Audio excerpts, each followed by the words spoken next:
ça, il y a 5 minutes. Pardon. Bonjour et bienvenue dans les Ardennes. On est à peu près 5 km de Sedan. On est dans le petit village de Dény et comme vous le voyez à l'image, il se déroule un rassemblement. Alors sous le petit crachin ardennais, mais qu'importe les éléments, une cinquantaine de personnes, de manifestants sont là pour une cause, tout simplement pour dénoncer l'artificialisation des sols dans nos Ardennes. On va en parler avec Emmanuel qui est à mes côtés, qui fait partie de la mouvance le soulèvement de la terre et on va évoquer justement votre présence ici avec tous ces manifestants. Donc vous dénoncez l'artificialisation des sols. C'est pas innocent d'être tout d'abord à Dény puisqu'on sait qu'à quelques mètres du village, eh bien il y a l'installation en ce moment sur 38 hectares de 80 000 panneaux photovoltaïques, mais pas que. Vous dénoncez aussi l'agrandissement de carrières et l'enfouissement de déchets du Grand Paris aussi dans les 10 km alentours. Alors expliquez-nous les 5 points que vous dénoncez dans ce mouvement. D'accord. Alors petit rectificatif pour commencer, je dirais qu'on est plutôt une centaine. Voilà, on n'a pas. Je me suis retourné d'un coup d'œil, j'ai pas vu, peut-être derrière effectivement il y a beaucoup de monde. Voilà, donc voilà, une petite centaine. Effectivement, ici Dény, c'est 32 hectares de forêt qui viennent d'être supprimés et qui viennent se rajouter à tout un tas d'artificialisation des sols. Faut savoir que sur 8 km² ici, on a 2 autres centrales photovoltaïques qui ont reçu l'agrément de la préfecture des Ardennes. Au total, on va avoir 150 hectares de centrales photovoltaïques.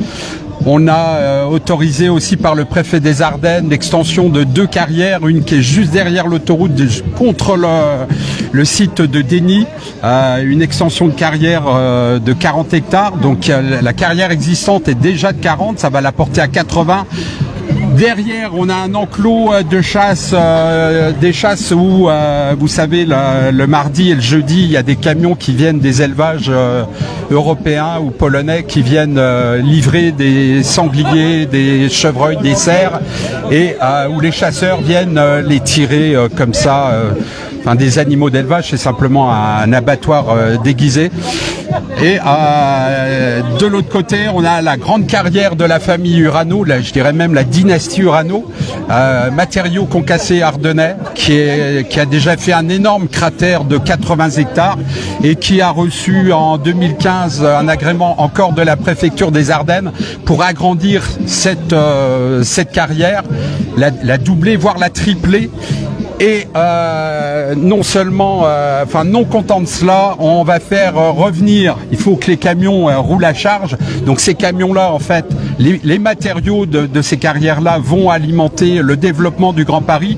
Et en retour, ces camions qui pourraient revenir à vide, non, en fait, on va ramener tout ce qui est destruction des barres d'immeubles, des cités du Grand Paris. Et tout ça, ça va être stocké dans ces cratères qui sont là, derrière nous, et qui à terme peuvent bien évidemment polluer toutes nos nappes phréatiques.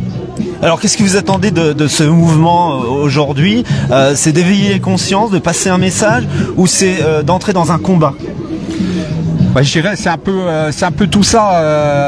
Il faut savoir qu'ici la population a reçu le projet de centrale photovoltaïque avec les bras ouverts parce que ça va ramener de la taxe locale, à moitié pour la commune et à moitié pour le département des Ardennes.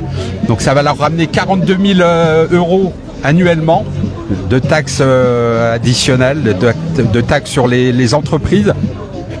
Donc on a acheté un petit peu le rame avec cette manne financière, mais nous on ne peut pas tolérer que le déploiement des énergies renouvelables se fasse au détriment de la nature qui est en plein effondrement. Vous entendez tous parler de l'effondrement de la biodiversité. Vous voyez aussi que nos forêts commencent sérieusement à dépérir. Donc on a absolument besoin de ce capital vivant, de biodiversité. L'espèce humaine ne peut pas occuper la planète sans le monde végétal et le monde du vivant. Et nous sommes en train de le détruire à une vitesse fulgurante. Il faut cesser tout ça. Il faut prendre Les armes à bras-le-corps, des armes non violentes, hein, j'entends, mais il faut vraiment que le citoyen lambda prenne conscience de l'état d'urgence dans lequel on se trouve aujourd'hui. Est-ce que vous seriez capable d'aller jusqu'à bâtir ici une ZAD, une zone à défense pour justement que les personnes qui nous regardent, par exemple, et les Ardennais, prennent conscience de l'intérêt vital de votre action ? Les ZAD, c'est difficile, d'autant plus qu'on a un ministre de l'Intérieur en France, Gérald Darmanin, qui est en train de bâtir sa prochaine campagne présidentielle sur ce genre de thématiques et sur la sécurité en général, et qui l'a dit d'ailleurs, qui ne peut pas tolérer l'édification d'une nouvelle ZAD en France. On l'a vu à Toulouse, j'étais à Toulouse le week-end dernier, et effectivement notre ZAD n'a pas duré plus de 5 heures. Voilà, donc tous les moyens tous les moyens de l'État sont mis en place pour nous effacer. Voilà. Alors justement, ça n'a pas duré plus de 5 heures. Est-ce que vous pensez que votre lutte, votre combat est vain ? C'est un peu David contre Goliath. Il n'est pas vain au point où on en est. On peut être désespéré, mais jamais résigné, jamais résigné. Tout ce qu'on peut gagner, c'est que sur les luttes écologistes, c'est pour gagner des dixièmes de degrés de température, et ces dixièmes-là sont très très importants pour la survie de l'espèce humaine. C'est pas moi qui le dis, c'est le rapport du GIEC. On est actuellement au niveau mondial sur le pire scénario du GIEC, c'est-à-dire que en 2080, on ne devrait être plus sur la planète que 3,5 milliards d'humains et non pas 10 ou 11 milliards comme les démographes orthodoxes le prétendent. Donc il y a une urgence, voilà.